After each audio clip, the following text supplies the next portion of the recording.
Namaste everyone. I am Shubham Alok, practicing Vedic astrologer. As you must know that I am going to do a course very soon from 29th of October. The course is named Zero to Jyotish. The course aims at taking the students from basic level to the advanced level of astrology. The course starts with complete basics and takes you to the advanced level of astrology. The course is for everyone, be it a beginner who want to get started with Vedic astrology, or be it a person who is already seasoned astrologer but wants to enhance his astrological skills.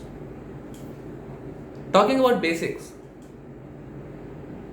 the thing that the course is intended to teach.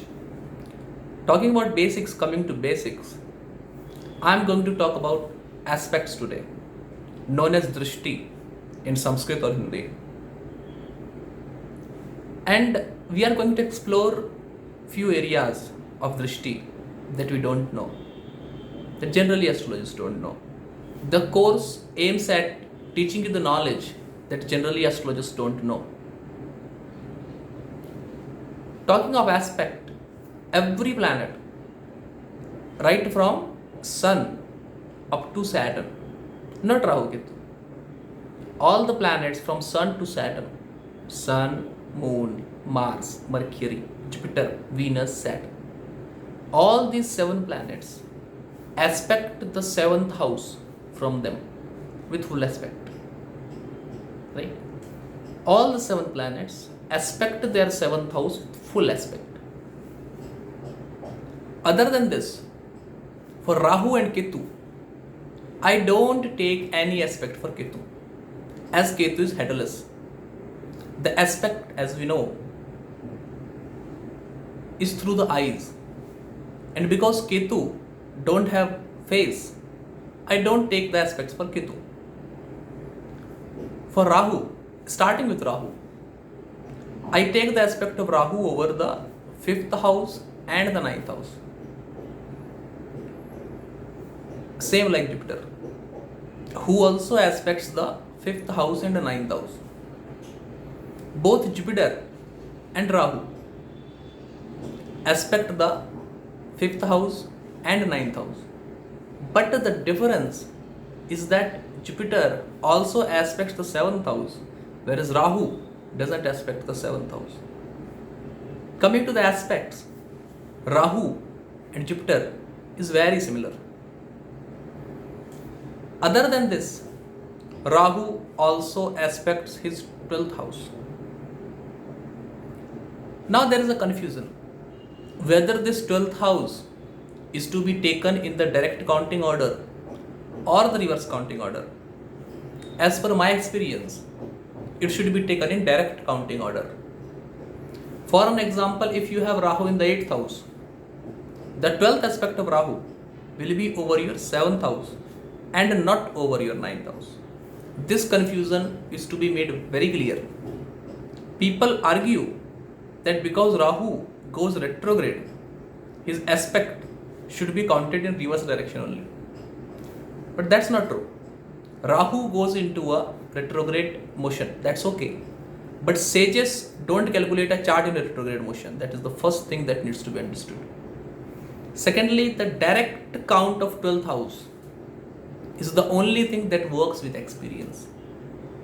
So for Rahu, there are 3 aspects: over the 5th house, over the 9th house, and over the 12th house. The 5th aspect always is productive of something. It produces something. 5th house indicates children. In the same way, the 5th aspect produces things. For an example, if you have Rahu in 7th house, its 5th aspect will be over the 11th house. Rahu, which essentially indicates cheating. Once you get cheated in the relationship, once the Rahu gets activated, then after the cheating in the relationship, Rahu will tend to activate income. Rahu will tend to give you gains. as a result of the cheating. This result is happening just because of the aspect.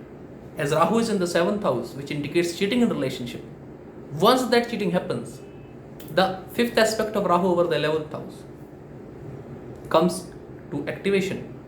And as the 5th aspect is production, it produces the new ways of income. It produces wish fulfillment. It gives you wish fulfillment. So if you have Rahu in 7th house, comment below.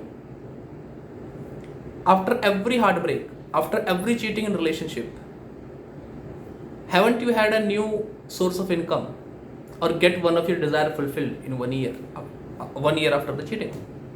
That is supposed to happen. Same is the case with the 5th aspect of Jupiter as well. The 5th aspect of Jupiter, just like Rahu, indicate the production. What is produced? What the planet produces.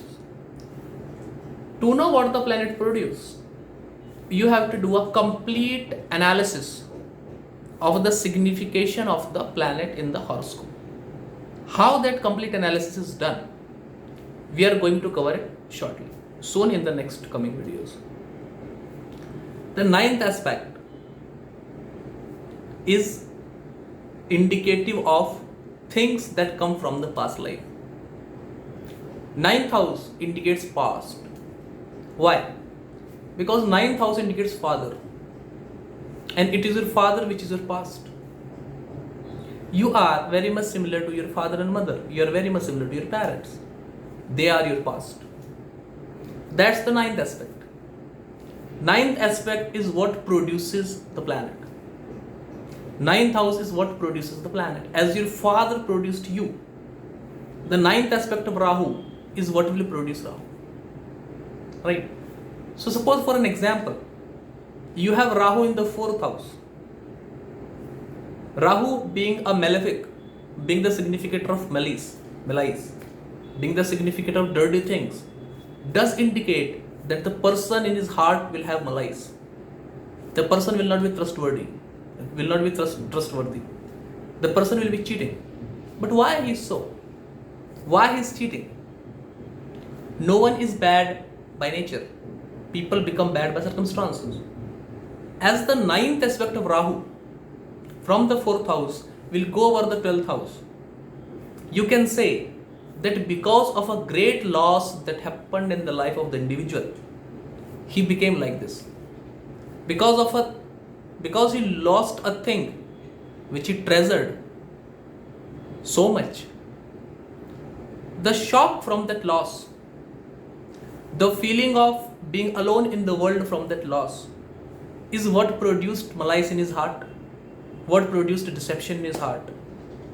That experience is the root of his bad behavior with people, his cheating people. Are we able to understand it? The same thing goes with Jupiter as well. Suppose the Jupiter is in the 11th house. 11th house Jupiter is going to give you gains, as it is a benefic in the 11th house that is going to make the significations of the 11th house good. But what karma triggers that gain? That is to be seen from the 9th house of Jupiter. That will be the 7th house. So your good relationship with partners, your good relationship with other people. Try to understand this. Lagna is you. The opposite of Lagna, the 7th house, is what is not you. Your good relationship with other people, your good relationship with your spouse, your tendency of not cheating in the relationship will give birth to Jupiter in the 11th house, will give birth to the good karma of Jupiter in the 11th house, which will give you gains, wish fulfillment, and fulfillment of desire. This is the difference between the 5th and 9th aspect of Jupiter as well as Rahu. And because these two aspects are very much in tune to what produced you and what you produce, I, in my practice, always take Jupiter and Rahu as the two karmic planets. In Nadi astrology of South India, they judge the horoscope from Jupiter to see the past life karmas. That's a big technique that we are going to discuss in some other video. Coming to the 12th aspect, that is special with Rahu. 12th house indicates losses. The 12th aspect of Rahu is what you lose if you don't follow the good advice of your Rahu. Rahu, although being a malefic, will motivate you to do good. See, if it is a benefic, it will tell you follow me as I am a benefic and get the good result. Whereas if it is a malefic, it will say that avoid my negative implications, avoid my bad results and get rewarded in life. If you don't follow the bad habits of Rahu, then in the 12th house of Rahu you will get rewarded. And if you follow the bad results of Rahu, if you allow the Rahu to take over you, the 12th house from the Rahu is where you are going to pay. For an example, Rahu does indicate cheating and Rahu is in the 8th house. In that scenario, if you cheat in a relationship, your next relationship is going to be pathetic. Or if you cheat in a relationship, your business is going to have losses, as 7th house indicates both the business and the relationship, both aspects of it. Other than this, Mars also aspects the 4th house and 8th house added to his 7th aspect. The 4th house, 8th house and the 7th house, these three houses are aspected by Mars. 7th house, as I told you, every planet from Sun to Saturn aspects the 7th house by default. But the external planets, Jupiter, Mars and Saturn, have special aspects, right? The special aspects does indicate special karmas that come with those planets. Taking Mars, the 4th house indicates comfort. The 4th house indicates happiness. The 4th house indicates mother and also the motherland. And Mars is a warrior. 4th house from Mars is what you fight for. 4th house from Mars is what you have to save. 4th house from Mars indicates what is the comfort zone of the person. If you challenge the 4th house from Mars, then Mars will become erratic. Mars will become rational. Mars will become short-tempered. And Mars will try to hurt you. Mars, being a commander, kills the person in the 8th to save the person in the 4th. 4th and 8th houses are referred to as Chaturastra. Chaturastra means you attack someone to protect something.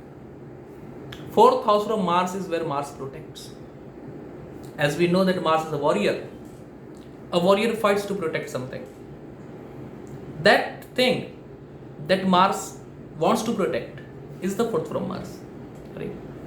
If you want to get the good result of Mars, you should save the signification from the 4th of Mars. For an example, if you are having Mars in the 7th house, then 10th house is the 4th house. 10th house is where the 4th aspect of Mars will fall. Mars in the 7th house is a possible combination for a bad marital life. If you want to make sure that your marital life remains happy, what you have to save always is your profession, 10th house. Self-esteem, 10th house. Status in society, 10th house. But as Mars is a malefic, if the relationship is bad, if the relationship is not good, if the relationship is not meant for you, then the same tendency of the 4th house, the same tendency of the 4th house from the 7th house, that was the 10th house, the significations of the 10th house, profession, self-esteem, status in society, will be the problem in your relationship because it is not a good relationship. That is the motivation of malefic planets. If something is not good for you, they will try to break it. That's why they are called malefics. That is the fourth from Mars. The eighth from Mars is what Mars wants to attack. The eighth from Mars is what Mars wants to kill. The eighth from Mars does indicate what you are going to lose if Mars becomes so active, if Mars becomes too active, if Mars becomes highly active. That's why Mars is not only told malefic, he is also told cruel. He is also told cruel. Cruel because he will destroy one house to save one house. For an example, suppose you have Mars in the ascendant. 8 from the ascendant will be the 8th house. So Mars in the ascendant makes a person lean, gives him a good figure, and makes him go to gym or do some strengthening exercises, etc. When you start activating that, generally people with Mars in the ascendant, they will have at least one accident in the gym. Why? Because the Mars in the ascendant is highly activated now. So the house where the 8th aspect of Mars is falling, that house is certainly going to suffer. That is what you need to be careful of. Whichever house your Mars is placed, if you activate your Mars too much in that house, if you activate your Mars too much with the signification of that house, then 8th from the Mars is going to suffer.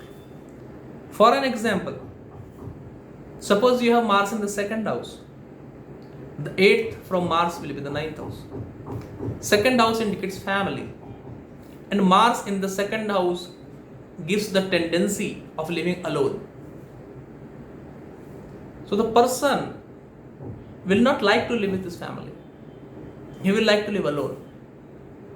But as soon as he starts living alone, as soon as he separates from his family, the 8th aspect of Mars that is falling over the 9th house gets activated, and his father will start having disease. His father will start having fights with people. His father will start having disgrace. His father will start having health problems related to fever, wounds, ulcers, etc.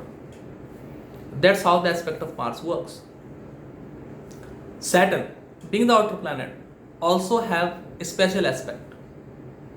In addition to the 7th aspect of Saturn, Saturn also aspects the 3rd house and the 10th house. As 3rd house indicates hard work, and Saturn is a servant, the 3rd aspect of Saturn does indicate or hints at the achievement that you will have if you dedicatedly work in the house where Saturn is situated. For an example, suppose you are having Saturn in the 10th house. In that scenario, when you selflessly work for profession, when you selflessly work in your profession, when you become humble in your profession, when you don't show off your ego that you have gained from the special status, Saturn is going to reward you in the 3rd from itself. Saturn is going to reward you in the significations of the 12th house, because that's where the 3rd aspect of Saturn is falling. So you being humble in your profession, you being a humble person, dealing with everyone in a humble and sophisticated way, when Saturn is in the 10th house, he is going to reward you with the significations of the 12th house, and you will not have losses. You will not lose many things. Things that will come to your life will remain in your life for a long time. This is what will happen. The same result can be bad also. Remember something in astrology. The good result can turn to bad as well. Right? So if you become egoistic in your profession, if you become boastful of your social achievements when your Saturn is in the 10th, then Saturn is going to hit you with the significations of the 12th house. because that's where his third aspect is falling, and you are going to have losses. People you love will start separating from you. You will start having deception. People will start deceiving you. You will start losing money. You will start feeling tired. You will start having problems in sleep. And another aspect of the third aspect of Saturn is over the 10th house. And 10th house indicates the karma. And Saturn is the significator of karma. Karma is not profession. Although a major chunk of karma you perform in your profession only, but karma is not profession. I will give you a snapshot technique here. If 10th from Saturn is a malefic, the person tends to engage in malefic karma. If 10th from Saturn is a malefic, he will not think twice before doing a sin. He will not think twice before committing a sin. Saturn is the karaka for karma. And in the series soon, we are going to judge every house from every planet in a very detailed manner. And to be updated on that, you have to subscribe to the channel that you already know. Right, but still. Coming to the thing, the 10th house is indicative of karma, work. Saturn is in a certain house. And as Saturn is a malefic, you are supposed to have patience related to the signification of that house. For an example, Saturn is in the 9th house, suppose. For the luck to shine on you, for the blessings to come over you, you have to sit patiently and wait. You have to sit and wait for the luck to smile on you. But why so? Why you have to sit and wait? Everyone else, all of your colleagues, schoolmates, etc. are thriving in their life, but you have to sit and wait for the right time to come. Why? Because of the 10th from Saturn. When you have Saturn in the 9th house, the 10th from Saturn is the 6th house, and you have to analyze the 6th lord, which will tell you the karma that you did in the previous life, which delays this particular result in your life. And you have to wait for it. You have to wait for it to come. As a remedy, if you want to have the result of the house where Saturn is situated quickly, remedy the 10th lord from Saturn. Analyze his karma and remedy it accordingly. For an example, suppose you are a Virgo ascendant and you are having Saturn in the 2nd house. 2nd house in Libra. In that scenario, the 10th from Saturn will be Cancer. And suppose Moon, the Lord of Cancer, is situated in the 4th house. There is something related to property that you have done. As the 4th house, for the case when Saturn is in the 2nd house in Libra, the 4th house will be Sagittarius, and Moon is there. It does indicate that in the previous life, you took the land of some temple and used it for your own purpose, or you used the land of any temple for your own purpose, like marriage or some functions like this, and you haven't paid the right amount to the temple.